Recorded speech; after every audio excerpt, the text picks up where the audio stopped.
అనేవాళ్ళ degree చదువుకున్నాడు పొలంకి వచ్చి పని చేసుకుంటున్నాడు అని. అనేటోళ్ళన ప్రతి యువతకైనా ఫార్మర్ అంటే వ్యవసాయం చేసుకుంటా అనేటోళ్ళకు ప్రతి ఒక్కరికి ఎదురైతుంటది ఇది. ఆ, అది నాకు ఎదురైంది.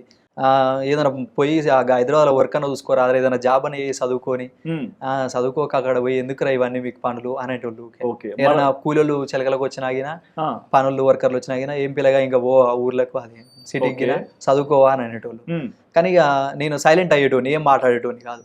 ఎందుకంటే ఇది కాదు మనకు కావాల్సింది, ఇక్కడ మాట్లాడితే కరెక్ట్ కాదు మనం. ఎందుకంటే మనది ఇక్కడ ఫిక్స్ అయిపోయింది వ్యవసాయం అవును. అనేది, ఇదే మనది లైఫ్ అన్నట్లుగా. ఓకే. ఏమనేటోని కాదు, ఇక సైలెంట్ ఉండేటోని. నీతో పాటు నీ ఫ్రెండ్స్ ఉంటారు కదా, ఉమ్. చదువుకుంటూ డిగ్రీ వరకు వచ్చిన వాళ్ళు, అవును. వాళ్ళలో ఎంత మంది వ్యవసాయంలో ఉన్నారు?